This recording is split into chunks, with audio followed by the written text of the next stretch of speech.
Welcome to my Intermediate Accounting 23 discussion on time value of money, the Company Spiceland 7th edition. In this discussion, part 6, we're going to look at the present value of an annuity and the present value of an annuity due. Thanks for joining me. We pick up our discussion on about page 335 in the book, where we talk about the present value of an annuity, and I want to remind you exactly what is an annuity. And an annuity is an equal stream of payments and nothing more. In order to use the tables, and in some ways our calculator, you have some constraints that we'll deal with fixing later. But to use the tables and charts, you need equal payments, equal periods, and a constant rate of interest. Now, when we use the future value tables, we were growing a fund. But when we use present value tables, we're actually starting with future values and discounting them back to the present, getting rid of interest. Let's look at how Table 2 and Table 4 are connected. In Table 2, if you have $1 that you receive at the end of a year and bring it back to the present, this would be the interest factor from 10% 1 year, and 10% for 2 years, 10% for 3 years, 10% for 4 years, and this $1 represents an annuity received at the end of each year for 4 years. Using Table 2, you would say those $4 are currently worth $3.17, or the interest factor would be 3.1698, and that would be per dollar of this annuity stream. Table 4, if you trace this to Table 4, you'll see the interest factor for 4 years at 10% is in fact 3.1698. I've reproduced Table 4 and brought the interest factor forward. So one could say that Table 4 is a summarization of Table 2. And it's a wonderful summarization because of all of the things we use in accounting, this particular discounting technique is probably the most commonly used. Let's use it in a story problem. Let's say you bought a piece of equipment and you agreed to pay $3,000 a year at the end of each year for 4 years. Your borrowing's 8%. How much did you pay for the equipment and how much total interest? Well, to answer these, you could go to Table 4, and using the interest table, you take the present value of an annuity would equal the annuity times the present value annuity factor, n equals 4 and I equals 8, which we had right here. Nope, wrong table, huh? We're using 8%. So you really could be bringing it in from the 8% column. Hard to see. Anyway, you go ahead and look it up and you'll see it's 3.3121. The 3,000 times that would say you would pay $9,936 for the equipment. So that equipment would cost you $9,936. That has the interest pulled out. And how much was total interest? Well, you paid $3,000 times 4 payments, a total of $12,000. Subtract the principal amount of $99.36 and you'll see you paid $2,064 interest on this equipment when paid for over 4 years with an 8% borrowing rate. You could further prove this by making a debt amortization schedule, and I would highly recommend that you do. You should make this schedule and be making all of your journal entries based on it. Remember, we bought our equipment for $9,936. We made 4 $3,000 payments for this equipment, so we know this to be true. We know that the equipment's paid off in 4 years if amortized at 8%. Let's work through how you make this amortization schedule together. Well, it starts at the cost of the equipment, what you could have paid for it, $9,936 in today's dollars. And you make your first payment, but it's at the end of the year. You're going to pay interest then on the whole balance because you've had that outstanding for the whole year. $99.36 times 8%, $795. Of your first payment, $795 is interest, and the difference, or $3,000 minus $795, is principal.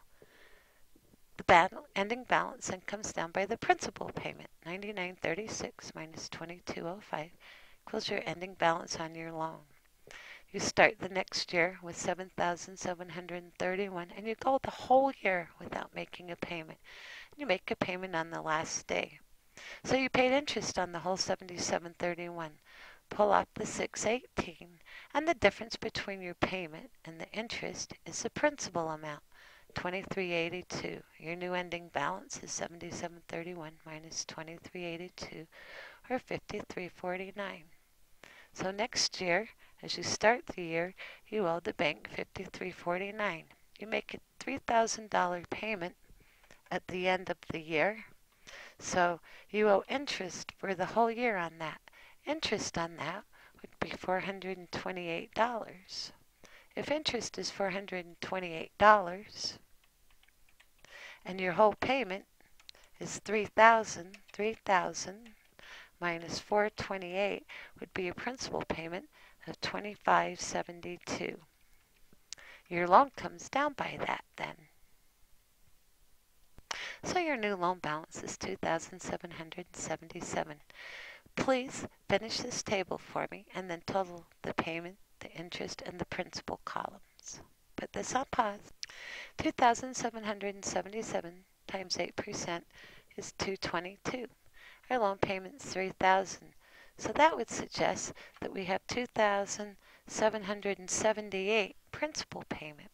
I don't like my loan balances to have $1 in them, so I always force the interest. If you're forcing this number by more than $1 or $2, no matter how much you're working with, probably making a mistake.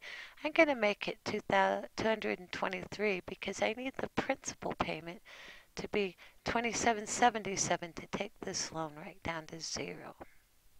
So, how many payments are there in this loan? I think I need to get rid of those numbers. That's what a cut and paste will get you, huh? How many payments are there? There are 4 loan payments. 1, 2, 3, 4.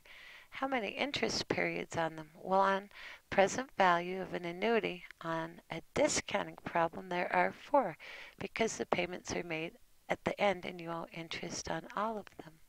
What was total interest on this loan? $2,064. And what was the total principal? Well, the principal was $99.36. You paid off exactly what the equipment cost. So in this left the 9 out. In this discounting technique, we pulled the interest out of the loan to get to $99.36. 8% in 4 payments of $3,000 set this up, and 8% of $3,000 payments made at the end will take it away. Let's look at the resulting journal entries. You record a purchase of equipment for the loan amount, and on each payment you record the loan payment. The first loan payment is $2,205 principal, $795 interest, and a $3,000 loan payment. That's why it's important to make the amortization schedule on the first day of the loan, because then you can use it to record all loan payments throughout the life of the loan. I've recorded the rest of the payments for you so you can go and see how that's made. And then I request that you read pages 334 and 335 and see what the author had to say on present value of an annuity. Then we'll move on to present value of an annuity due. I'll catch up with you in a minute. So I'm totally sure that you read. Oh, for heaven's sakes, get rid of that. Too many things buzzing around. I'm totally sure you read that. And now you're back with me and ready to talk about present value of an annuity due. Let's see how that's different. Now, in a present value of an annuity due, payments are made at the beginning. So let's buy our $3,000 piece of equipment, but make our payments on the beginning instead of the end of each year. We'll use a borrowing rate of 8%. And still do 4 years. Now you're going to be going to table 6, which is a present value of an annuity due table. The annuity is $3,000. If you look up the interest factor on table 6, row 4, 8%, you'll see it's 3.57710. Times the annuity by that amount, and it will tell you the purchase price of the equipment was $10,731. Well, if that's the case, how much was interest? Well, you remember we had $3,000 payments, and we made 4 of them, So we paid $12,000 principal and interest. And if you pull out the $10,731 of principal, you'll know exactly how much interest we paid. And the answer is $12,169. Well, as you'll recall from our present value of annuity, it was more than that. So why would it be more than the present value of an annuity due? And that's because on an annuity due, the first payment's made on the first day of the loan, acting like a down payment and bringing down your balance for the life of the loan. Let's take a closer look at that. Let's make an amortization schedule. First, we'll start with what we know. We know we have 4 payments of $3,000 each. And since it's an annuity due, we know that we have $10,731 as our beginning number. We also know that we fully amortize this at the end of the loan and that our payments will total $12,000. We also notice that our principal should total $10,731 because that is the balance of the loan. So let's make a debt amortization schedule. Notice this one's slightly different than our previous schedule in that I'm going to use the beginning balance for the, well, I guess it's the same for the interest calculation. What's different is the first payment's made on the first day of the period and there is no interest because you make it on the first day. So that first payment's total principal and it brings the balance down enormously, doesn't it? Way to go if this is your loan. Let's work through the next line. $7,731 is the amount of your loan at the end of last year. So $7,731 is how much you had outstanding for the year. On the next day, you make $3,000.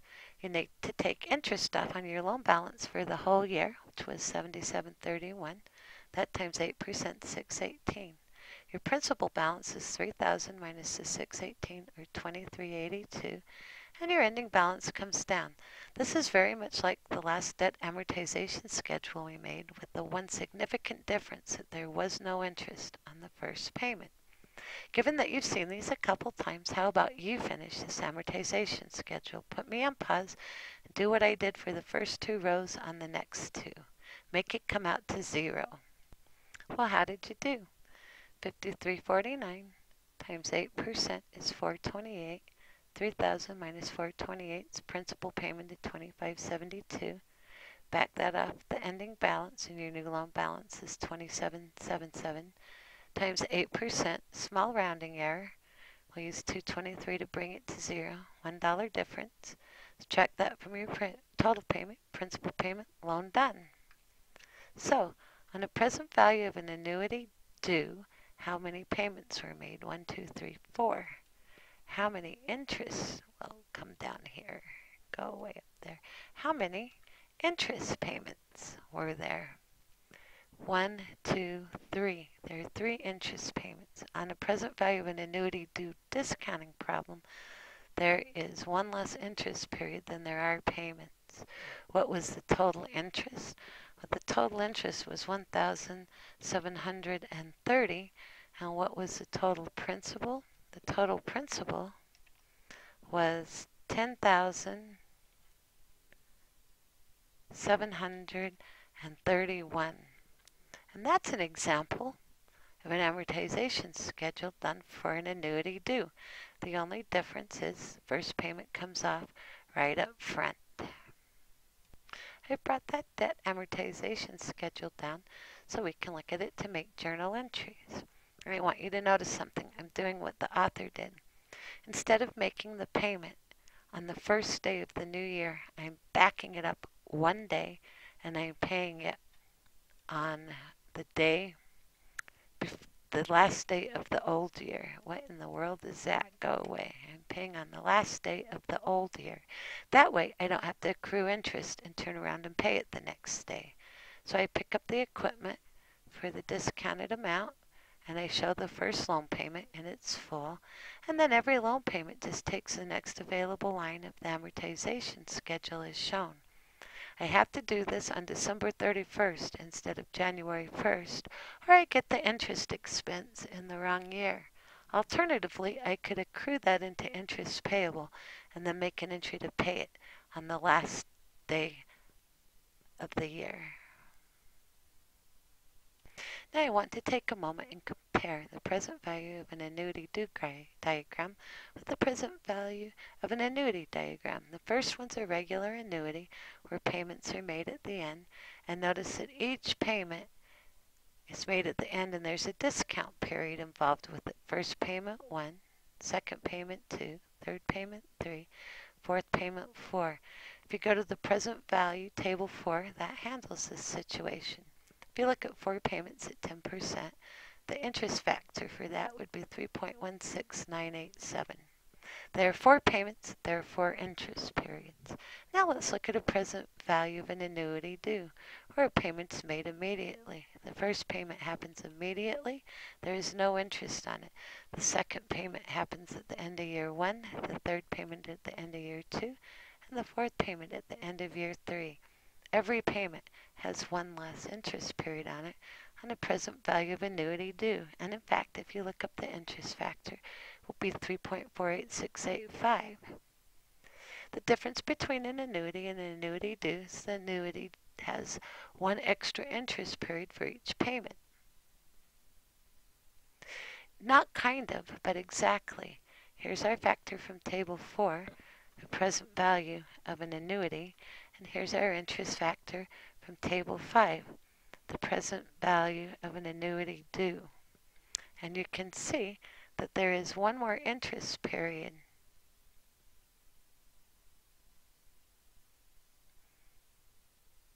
taken on the present value of an annuity than there is on the present value of annuity due. You will have more interest with the present value of an annuity than a present value of an annuity due, because each payment will have one more interest period. So hopefully that helps you understand the difference between the two. If you're going to take a loan out, make your payment the first day and have your whole balance go through one less compounding period. Hey, thanks for joining me for present value of an annuity due. It's been a pleasure talking to you today.